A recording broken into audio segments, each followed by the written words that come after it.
प्यारे बच्चों, सुप्रभात। आज की कक्षा में हम संवाद लेखन करेंगे। संवाद अर्थात सम प्लस वाद।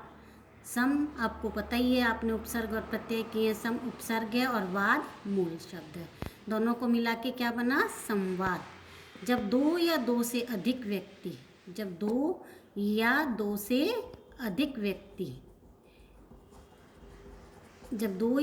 अधिक व्यक्ति बातचीत करते हैं, एक व्यक्ति के कहने के बाद दूसरा अपनी बात कहता है और उस बात में कोई बनावट का स्थान नहीं होता, तो उस शैली को संवाद शैली कहते हैं। बनावट का स्थान माने कोई भी बनावटीपन नहीं होता। जिस विषय के ऊपर आप बातचीत कर रहे हैं वो बड़ी सरल और सहजता के साथ जब हम उसका लेखन करते हैं तो वो क्या कहलाता है? ये शैली संवाद शैली। संवाद माने बातचीत करना। वो बातचीत एक अध्यापक और छात्रा के बीच में भी हो सकती है, दो मित्रों के बीच में भी हो सकती है, माता और पुत्र के बीच में भी हो सकती है, माता और पुत्री के बीच में भी हो सकती है, दो सखियों के बीच में भी हो सकती है, दो पड़ोसी के बीच में भी हो सकती है। कोई भी बातचीत हो, जब दो या दो से अधिक व्यक्ति हम लोग अपने मन के विचार कहते हैं और उसको हम किसी भी भाषा में हम जब लिखते हैं तो उस शैली को क्या कहलाती है? वो शैली संवाद शैली कहलाती है। संवाद अर्थात बातचीत को लिखना संवाद लेखन कहलाता है। संवाद लेखन माने जो हमारी बातचीत है उसको हम सहजता के साथ, सरलता के साथ, भाषा का प्रयोग करते हुए, जब अच्छी भाषा का प्रयोग करते हुए लिखते हैं तो वो क्या कहलाता है? संवाद लेखन। तो आपके लेखन कौशल के अंतर्गत एक विषय है आपका संवाद लेखन, जो आपकी परीक्षा में 5 अंकों का आता है।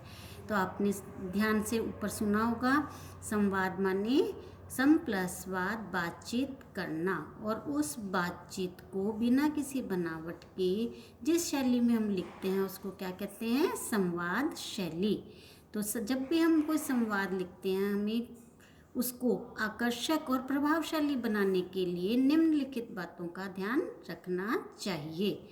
अब आप सुनते हो ना, कईयों का तो भाषण होता है जो प्रभावकारी होता है, किसके कारण होता है? उनकी भाषा के प्रयोग के कारण, है ना। तो आप भी जब संवाद लिखते हो तो आपने बिल्कुल घरेलू भाषा का भी प्रयोग नहीं करना है, ठीक है। आपने अपनी कैसे संवाद रखने हैं? छोटे और प्रभावशाली होने चाहिए। संवाद में सहजता होना आवश्यक है। सहजता माने आसानी से जो समझे जा सके उसको क्या कहते हैं? सहजता होना। तो संवाद में क्या होना चाहिए? सहजता होनी चाहिए। आपसी बातचीत में क्रमबद्धता होनी चाहिए। क्रमबद्धता का मतलब क्या? मान लो आप दो सहेलियां हैं, ठीक है, और आप किसी विषय के ऊपर बात कर रहे हैं। किसके ऊपर बात कर रहे हैं आप?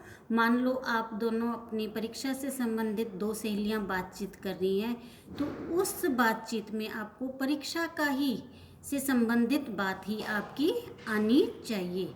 संवाद की भाषा पात्रों अर्थात बातचीत करने वाले व्यक्तियों के आधार पर होनी चाहिए। मान लो आप एक अध्यापक के साथ बातचीत कर रहे हैं तो आपकी भाषा कैसी होगी? आदर के साथ आप अपनी बात रखोगे, उसमें जी का प्रयोग करोगे, आप शब्द का प्रयोग करोगे आप, ठीक है ना। तो आपका आदर के भाव प्रकट होने चाहिए, ठीक है। और उसमें विराम चिन्हों का उचित प्रयोग होना चाहिए। आप किसी से प्रश्न पूछ रहे हो तो प्रश्नवाचक चिन्ह आना चाहिए। आप विस्मय प्रकट कर रहे हो तो विस्मय बोधक चिन्ह आना चाहिए आपका। आपकी एक बात खत्म होती है तो आपका पूर्ण विराम का प्रयोग होना चाहिए। तो उचित विराम चिन्हों का प्रयोग होना चाहिए।